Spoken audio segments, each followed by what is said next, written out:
Eu assistia o Sítio do Pica-Pau Amarelo na TV. E o Monteiro chegou pra mim através da TV, não foi através do livro. E daí, como eu era muito visual, eu desenhava os personagens. Desenhava a Emília, o Saci. E esses mitos, assim, vindo pelo Monteiro, que me levou para as histórias.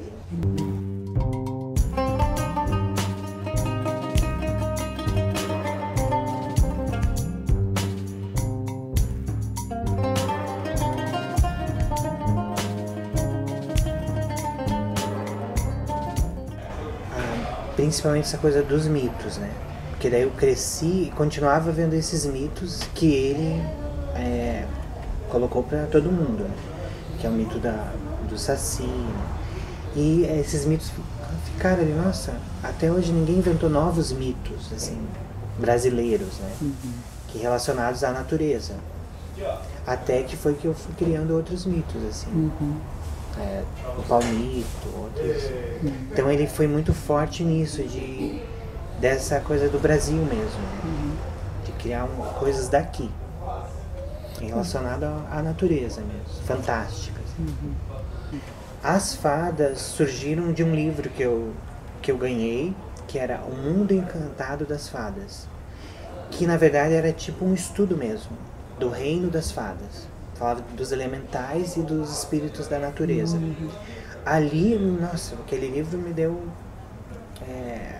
todo esse diferencial, assim, porque eu achava que tudo era uma coisa só. Tanto as fadas, os elementais, e não são. Os elementais são dos elementos da natureza, né? Do fogo, da terra, da água, do ar. E os espíritos da natureza são diferentes, que são os duendes, os gnomos, né? E foi assim que, de repente, eu falei, nossa, eu quero fazer algo assim. Eu quero estudar e desenhar seres encantados. E comecei a desenhar as fadas. Então, o desenho sempre foi a minha primeira arte. Então, através do desenho, eu ia criando imagens que contavam histórias. E até hoje ficou essa coisa dos seres encantados, né? Aí já vem outra inspiração, que é o Angeli, que é um quadrinho brasileiro.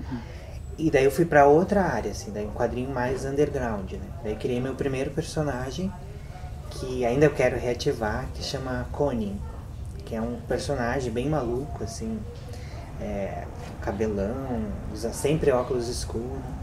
E ele tem diálogos com uma lagartixa que mora no apartamento dele. E tem todo um universo, assim, que eu chamei de urbanoides. Então são personagens urbanos, que não tem nada a ver com a natureza, que eu acabei engavetando, né? Quando eu cheguei em Joinville, engavetei e fui para uma outra área mais infantil. Um dia Iraê não cantou, nem tocou. Apenas ficou ouvindo. Percebeu que todos os animais faziam um tipo de som, menos os pássaros. Eles ficavam quietinhos, encolhidos em suas penas. Naquele tempo, os pássaros não tinham voz. Eram mudos. A menina ficou triste, pois conhecia todos eles pelos nomes. É estranho pensar nos pássaros calados, mas é verdade. Juro por todas as penas de todos os pássaros que já morreram, que se Iraê não tivesse vindo até a terra, eles continuariam sem voz.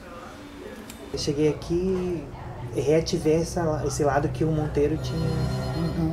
E não parei mais, né? Daí comecei a criar minhas primeiras histórias, que estão no livro CD, né? Contos e Encantos.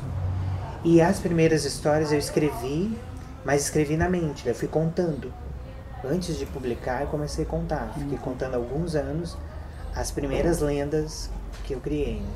Que é a história mesmo da TV, né? Porque você ouvia, era uma transmissão verbal, oral, né? Exatamente. E você acabou usando a oralidade. E que veio daí a questão da contação de história, que eu não tinha ainda. Sempre fiquei do teatro sempre do lado escondido, ó, colocando a música ou fazendo maquiagem, cenários. Eu percebo que a contação você vive o momento presente, né? Não importa se é a história do passado ou do futuro. A criança, ela para, por mais que ela tá agitada, ela vai parar, e tanto o adulto vai parar e ouvir. Pelo aquele momento lá, seja 30 minutos, seja 1 minuto, não importa. Ela vai parar e nesse tempo presente, tudo pode acontecer.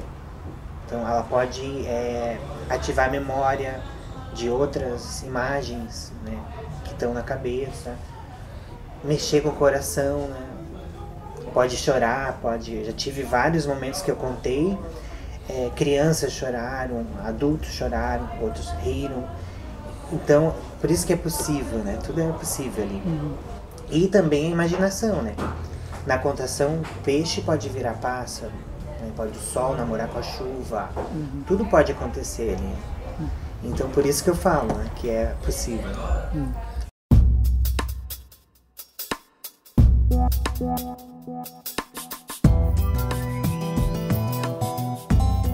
Quando você está contando aí, você consegue também que cada um sinta esse universo, né?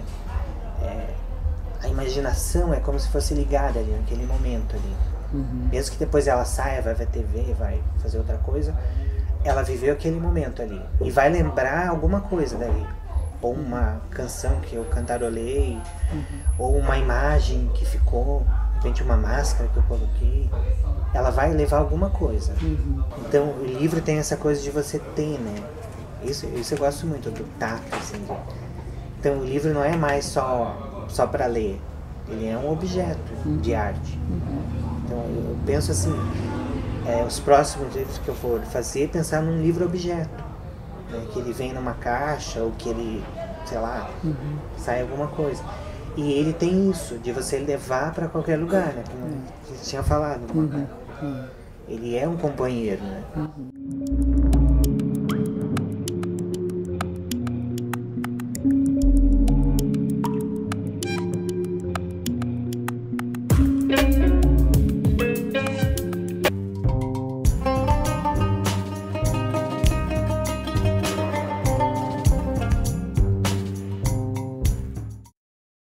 Porque eu me inspirei vendo a Vera fazer um personagem no teatro.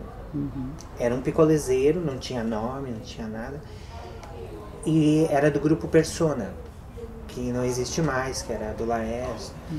E eu assisti aquela performance de um picolezeiro. Falei, nossa, queria criar um personagem assim, né?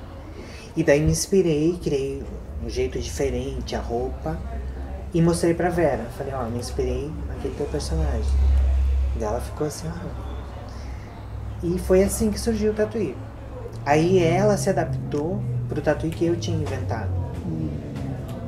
E aí veio a Hannah, tudo veio junto assim, e comecei a mostrar assim pra ela tirinhas que eu fazia, com meu texto ainda.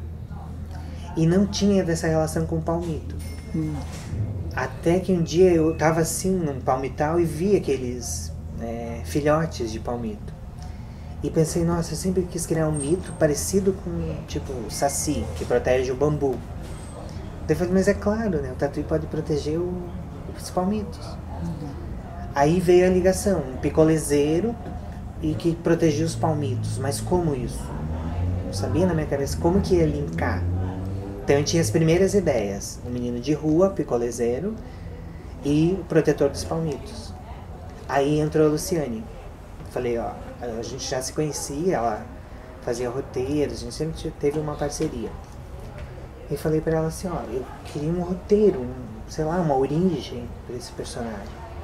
E dei todas essas origens aí que eu tinha, assim, E ela escreveu o roteiro que tem na primeira parte do livro, né? Que é como ele virou o Tatuí. Daí quando eu li, falei, nossa, é isso aí. É isso que eu queria, assim. Se eu fosse escrever, escreveria dessa forma. Sorocopô não desistia.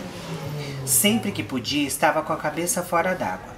Um dia, a Yara, a mãe de todos os peixes, a cantora aquática, disse para o peixinho: Sorocopô, nade por todas as águas desse mundão.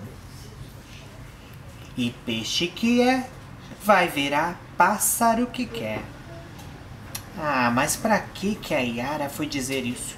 O peixinho pôs-se a nadar. Nadava sem parar. Só parava para olhar o céu. Nadava. passou pela maré baixa, passou pela maré alta, passou por córregos, cascatas, rios, riachos, cachoeiras, lagos e lagoas. Eita, peixinho cansado sou. Sorocopô estava cansado. Mesmo assim, não parava de nadar, só parava para namorar as estrelas. Até que ele chegou numa água esquisita, uma água suja, cheia de cocô e xixi de gente. Eca. Acho que sempre no papel, assim, porque principalmente com o desenho, assim. Mas claro que contando você espalha mais, eu percebo isso. De repente nem todo mundo tem acesso ao livro, mas pode estar ouvindo, se eu estou contando num shopping, com microfone, todo mundo pode estar, pode atingir, sei lá, 300 pessoas mais. Já tive mais, plateia de 600. Então você acaba atingindo mais. Mas eu prefiro sempre no papel. As crianças certamente te veem mais como Tatuí do que como Humberto, né? Ficou essa marca, né? Mesmo quando você tá vestido de Humberto. Chama de Tatuí. Tem isso. Mas isso também eu vejo um lado bom nisso, assim, de repente eu podia, não, eu sou Humberto, não sou o Tatuí, né? Mas é um personagem que ficou muito forte, até depois que a Vera deixou o Tatuí, eu comecei a fazer o próprio personagem. Então pra mim foi muito forte isso, né? Essa questão de você desenhar, contar a história do seu personagem e ainda ser o seu personagem. Então eu consegui ver a visão dele quando eu estava dentro do latão. Eu não era mais Humberto. Eu era o personagem que eu tinha desenhado. Então ficou muito forte pra mim. Eu vejo assim que ali não sou mais eu daí, né? O Tatuí, de todos que eu conto, faço, é o mais perto do teatro mesmo. Ele começa como contação e vai pro teatro. Então eu vivo mesmo ali. Aquele momento que eu tô ali, conversando com a Hannah ou com a plateia, tem momentos que os textos vão surgindo. Daí o Tatuí responde mesmo. Tipo, vão bater na Hannah, ele pega e responde coisas que não estão no texto. Então é como se eu incorporasse mesmo.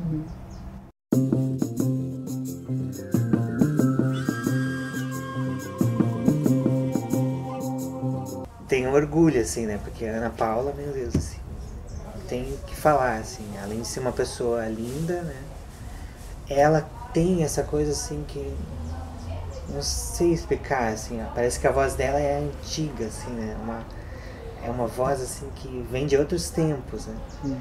Além de ter toda essa musicalidade, né? Daí foi muito interessante, assim. Logo que eu criei as histórias, eu encontrava ela, assim, contava. Daí, de repente, ela me ligava. Fiz uma música pra tal história. E gravava, daí me passava. E eu falava, meu Deus, o que é isso? O que tá acontecendo? Né, com esses presentes. E foi assim, né? Ela fez várias, todas que estão aqui no livro CD, que são 4 histórias, ela musicou. E teve uma que a gente ainda não lançou, que também ficou, e do Tatuí também, que a gente acabou não lançando. Ainda. Aí ela foi viajar, né, pra fora do Brasil, e eu falei, não, eu quero essas gravações que eu vou usar, né. Daí foi aí que eu comecei a entrar mesmo na contação de história, assim. Foi através desse personagem que era o Mago 1, que era o Mago Humberto, que contava essas histórias. Eu ia contando, e daí quando eu ia desenhar, eu comecei a usar o desenho também. Desenhar ao vivo, eu usava as canções de cada história. Que ano que foi isso? Foi 2001, eu acho, por aí. Faz tempinho já. Daí só 2008 que a gente lançou o livro mesmo. Eu tenho orgulho, é o trabalho que eu mais gosto, assim. Até porque às vezes você estando no palco sozinho não é tão forte quando você tem alguém assim junto, e ainda a música ao vivo, pra criança principalmente é importante. Que é pra criança ver de onde que surge a música. E a criança fica meio assim, é muita coisa nesse espetáculo, porque daí você conta, daí vai desenhar e ela tá tocando e cantando. Então você olha o desenho, olha a música, quem tá fazendo a música ou quem tá fazendo o desenho.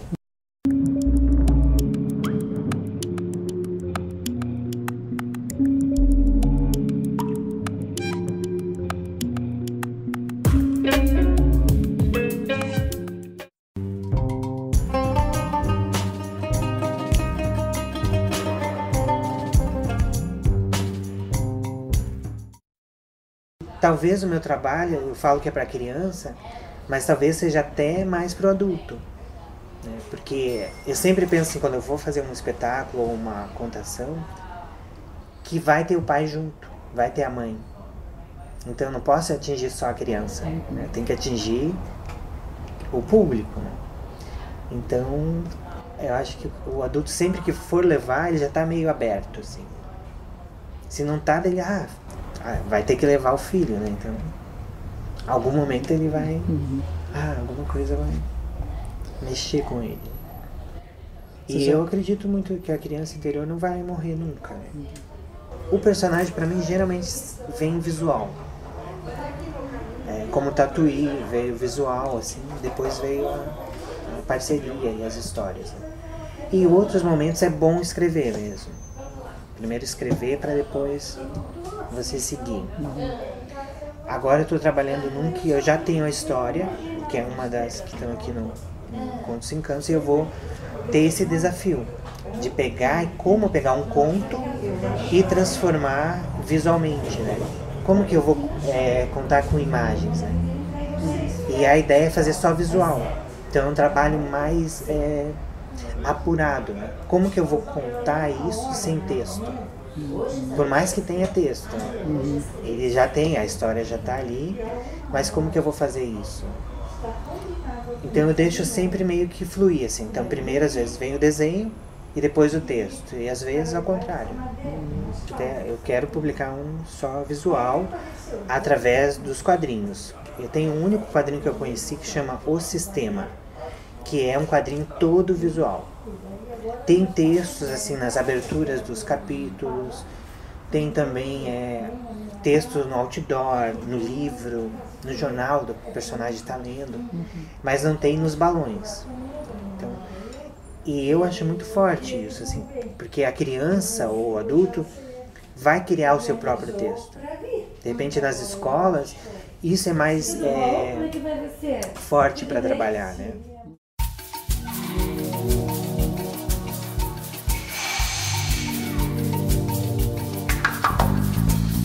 A Gibiteca foi um projeto de uma escola, que é a escola municipal, né, Herman Miller, que é lá do Rio Bonito, na Estrada Palmeira. Estrada Palmeira? Estrada Palmeira. Que bom. Tem a ver, né? E foi tão interessante porque a escola, ela é uma escola assim, que não existe, na verdade. Você pensa assim, como que uma escola municipal pode ter tantos projetos educativos, com poesia, com ecologia, aqui em Joinville, né? É um orgulho para a cidade ter essa escola, ter uma diretora como a Silvane Silva. A Silvane, ela tem uma outra visão, assim, né? Poder trabalhar com poesia. E quando ela ganhou essa nova escola, porque são duas escolas, ela tinha uma escola e ganhou uma outra na mesma rua para fazer a extensão. E quando ela ganhou essa escola, tinha uma casa de bonecas abandonada. Daí, ou ela ia demolir ou ia transformar. E ela pensou numa gibiteca. E daí me ligou, falou que queria homenagear o Tatuí e criou a Gibiteca Tatuí. Então, no meio da natureza, você já passa lá, já vê aquela casa colorida com as roupas do Tatuí. E ela fez todo um trabalho, né? O livro circulou com as crianças para, antes da inauguração, as crianças e os pais conhecerem o personagem, a história dele. E do lado tinha um espaço onde ela plantou palmitos, filhotes de palmito, que está crescendo, vai virar um palmital. Vai virar um tatu. Vai virar vários tatuês. Eu fiz uma pesquisa sobre gibitecas em Joinville. Não existe gibitecas. Existem caixotecas, onde os gibis ficam numa caixa, a criança vai lá, pega, ou o quadrinho é misturado com outras literaturas. E a gibiteca serve para isso, para ser um espaço onde tem arte sequencial, onde tem só quadrinhos. Então ela é pioneira na gibiteca escolar, é a primeira gibiteca escolar que eu conheço. Parar. Parar e ouvir. Parar e ouvir uma história. Quando a gente para e escuta uma história, tudo pode acontecer. Com a contação de história, tudo é possível. É possível um peixe virar pássaro. Pode até o sol namorar com a chuva. É que quando a gente para e escuta uma história, tudo pode acontecer.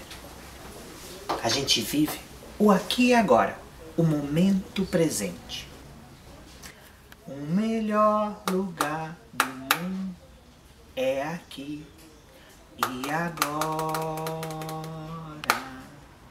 O melhor lugar do mundo é aqui e agora. Pra ficar melhor o mundo tem que ter história. Pra ficar melhor o mundo tem que ter história.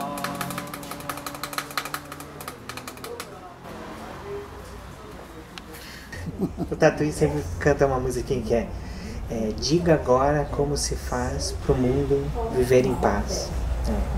E nem ele sabe, né? E daí ele faz esse questionamento também para as crianças, né? Às vezes não tem resposta mesmo. E às vezes tem a paz, às vezes o amor, não sei. Então, e tem momentos que fica aquele vazio assim, né? Não tem assim uma resposta. Mas eu espero que ele sempre, eu penso assim, que o mundo vai parar talvez nesse retorno da natureza, assim, né? Que tá meio que acabando, assim, então as pessoas querem isso agora. Eu sou um jardineiro.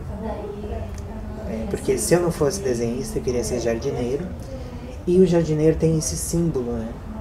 De você plantar, de cada dia lá olhar o jardim, surgir uma surpresa. Então, talvez ser um jardineiro, assim. E eu trouxe me conta essa história. É que essa caixinha eu sempre carrego ela, né? Essa caixinha tem um tempão. E daí eu guardo sempre os trevinhos. Olha que bacana. Que é do meu quintal, né? Sério. Então eu sou um pouco jardineiro mesmo.